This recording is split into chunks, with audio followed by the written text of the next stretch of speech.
60 लाख सालों के मानव इतिहास में हमने पिछले कुछ 4000 साल पहले ही अंतरिक्ष की ओर ध्यान दिया है। प्राचीन वेदों से लेकर के आधुनिक विज्ञान, सभी में जो हमें सबूत मिलते हैं वो केवल पृथ्वी पर ही जीवन को दर्शाते हैं। मानव इतिहास में कहीं भी कोई प्रमाण नहीं है कि हमने कभी पृथ्वी से और किसी और ग्रह पर जीवन खोजा हो या उन्होंने हमें खोजा हो। खैर, ये तो इतिहास की बातें हैं, पर आज का विज्ञान बहुत आधुनिक है। आज हम नई टेक्नोलॉजी के युग में जी रहे हैं जिसमें हम वो सब कुछ कर सकते हैं जो पिछले लाखों सालों में हम इंसानों ने कभी नहीं किया था। टेक्नोलॉजी और नए नए विचारों की मदद से हमने इस ब्रह्मांड के कई रहस्यों को खोज निकाला है, पर कई रहस्य आज भी ऐसे हैं जो हमसे नजरें चुराते आ रहे हैं। इनमें सबसे बड़ा रहस्य है वो है जीवन का, मतलब जीवन जो हमारे ग्रह के अलावा किसी और ग्रह पर हो। इसी रहस्य को सुलझाने के लिए नासा ने 2009 में अपना शक्तिशाली टेलीस्कोप केपलर स्पेस में लॉन्च किया था, जिसका काम उन प्लैनेट्स को खोजने का था जो अपने होस्ट स्टार की एक खास दूरी पर चक्कर लगाते हों। इस खास दूरी को हम साइंस में हैबिटेबल जोन बोलते हैं, जो किसी स्टार से वो दूरी है जहाँ पर प्लैनेट पर जीवन का होना माना जा सकता है। इसका सबसे अच्छा एग्जाम्पल आप सूर्य और पृथ्वी की दूरी से लगा सकते हैं। हालांकि ये दूरी पृथ्वी और सूर्य की तरह हर जगह सेम नहीं होती है। ये अपने होस्ट स्टार के साइज, ग्रेविटी, ल्यूमिनोसिटी पर डिपेंड करती है। इसी दूरी को ध्यान में रखकर केपलर ने कई परदेसी ग्रह खोजे जिन्हें एक्सोप्लैनेट भी कहते हैं। हमारे सोलर सिस्टम के बाहर किसी भी प्लैनेट को हम एक्सोप्लैनेट बोलते हैं।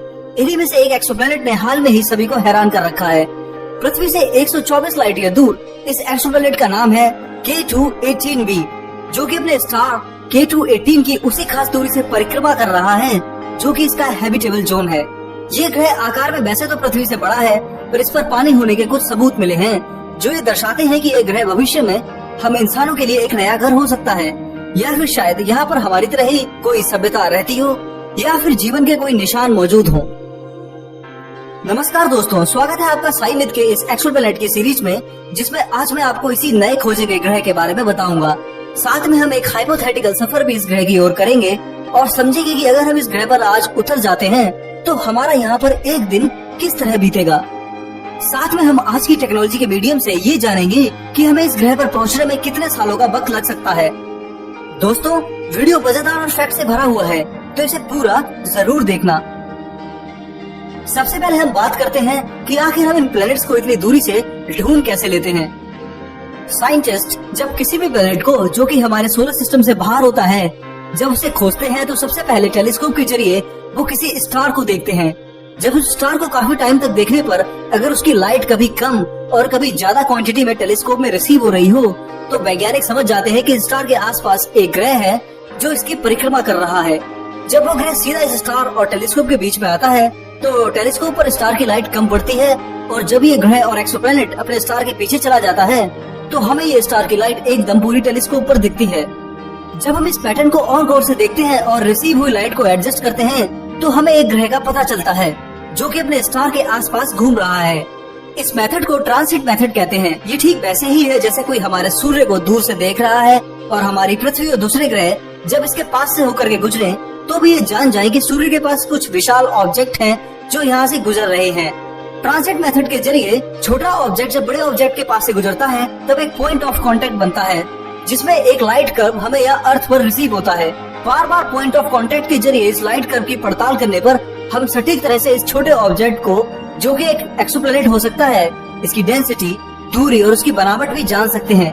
K2-18b को भी इसी तरह से खोजा गया है। पर अब आप सोच रहे होंगे कि ट्रांसिट मेथड तो हमें केवल ये बताता है कि किसी स्टार के पास कोई प्लैनेट उसके चक्कर लगा रहा है या नहीं, और वह कितना विशाल है और उसकी सरफेस ग्रेविटी और मास क्या है। पर हमें ये कैसे पता चलता है कि उस ग्रह पर पानी है या वो ग्रह पृथ्वी की तरह रॉकी प्लैनेट है। हम कैसे उसके केमिकल कंपोजिशन को जान पाते हैं। कैसे हमने K2-18b पर पानी की भाप यानी वाटर वेपर और कहे तो पानी की प्रेजेंस डिटेक्ट की है। किसी भी ग्रह पर जब हम उसके एटमॉस्फेयर का अध्ययन करते हैं तो वो हम उसके होस्ट स्टार की लाइट से ही कर पाते हैं, क्योंकि प्लैनेट्स की अपनी कोई लाइट नहीं होती है। जो लाइट इस प्लैनेट से रिफ्लेक्ट होकर हमारे टेलीस्कोप पर रिसीव होती है, हम उसके स्पेक्ट्रम से या कहे तो लाइट के अलग अलग रंगों पर दिख रहे एब्जॉर्वेशन लाइन यानी काले धब्बों से उन पर मौजूद एलिमेंट्स का पता लगा पाते हैं। K2-18b पर से आ रही लाइट पर हमें इस तरह का ग्राफ मिला, जिसमें हमने ये जाना कि इसमें कौन से एलिमेंट्स और कौन सी गैस सबसे ज्यादा है। इसके जरिए ही और दूसरे टेलीस्कोप पर ऑब्जर्व हुए इसके लाइट के स्पेक्ट्रम से यह पता लगाया गया कि यहाँ पर पानी गैस की फॉर्म में हो सकता है। खैर, ये तो बात थी कि हमने इसे कैसे ढूंढा और कैसे इस पर वैज्ञानिकों ने पानी की खोज की।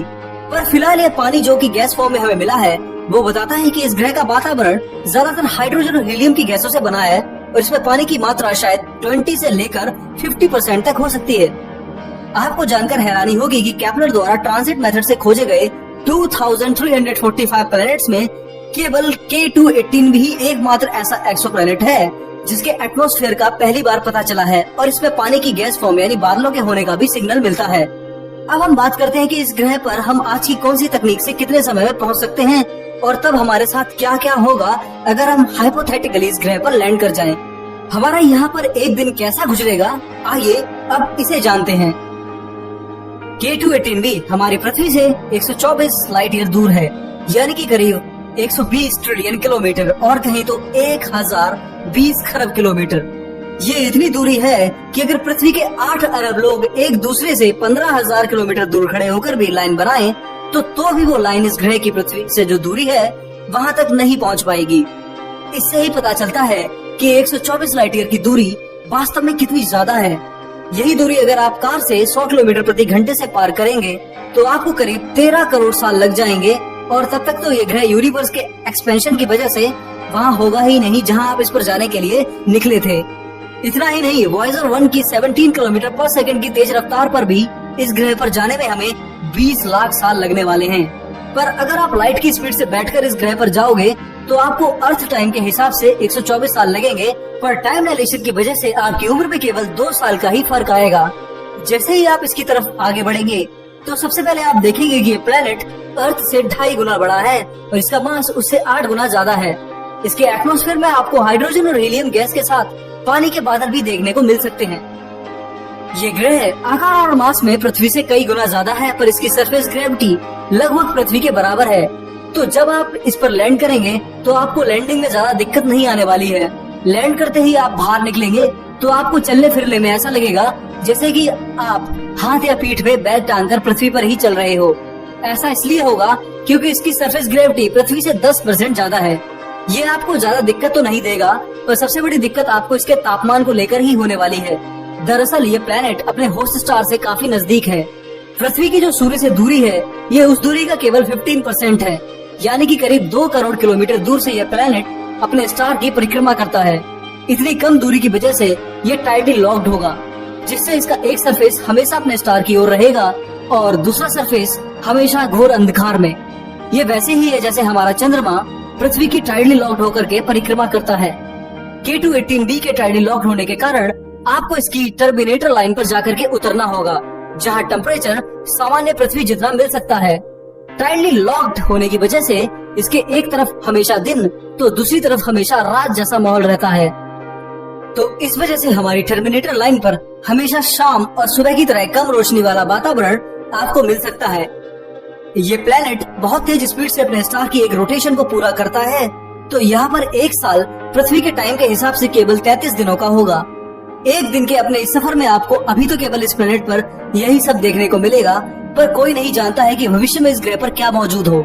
अभी इस प्लेनेट पर लगातार स्टडीज की जा रही हैं और अनुमान लगाया जा रहा है कि आगे आने वाले दिनों में वैज्ञानिक इस सुपर अर्थ के बारे में बहुत कुछ जान सकेंगे। 2015 में जब पहली बार इसे खोजा गया था तो सबको लगा था कि शायद ये एक मिनी नेपच्यून प्लेनेट है, जो कि नेपच्यून और पृथ्वी के बीच के आकार का है, तो ये गैस प्लेनेट भी हो सकता है।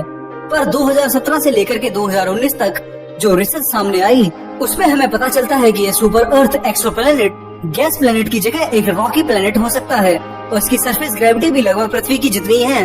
तो आगे भविष्य में इसमें अगर पानी मिल जाता है तो हम बहुत कुछ कर सकते हैं। दोस्तों, कुल मिलाकर के ये पहला ऐसा परदेशी ग्रह और कहे तो एक्सोप्लैनेट है जिस पर पहली बार हमें कुछ पानी के संकेत मिले हैं। यह भले ही जल वाष्प यानी वाटर वेपर हो, पर कई हजार खरब किलोमीटर दूर किसी प्लेनेट पर इतना ही मिल जाना बहुत होता है। अभी तो शुरुआत है। 2021 में हम इसे सबसे शक्तिशाली टेलीस्कोप जेम्स वेब से भी निहारने वाले हैं, जो अपनी लेटेस्ट टेक्नोलॉजी की मदद से इस प्लेनेट के और राज खोल सकता है। इतना ही नहीं, जेम्स वेब के बाद और केपलर टेलीस्कोप से भी कई गुना शक्तिशाली टेलीस्कोप आपको 2028 में देखने को मिलने वाला है, जिसका नाम एरियल है। और ये केपलर की तरह ही दूर के ग्रहों को अपनी आंखों से खोजकर हमारे सामने ला करके रख देगा।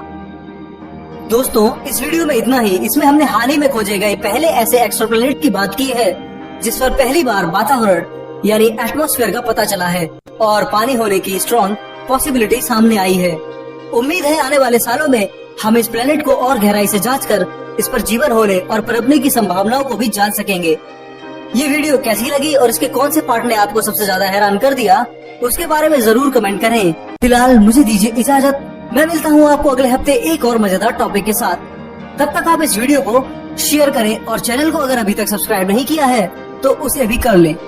धन्यवाद। जय हिंद। आपका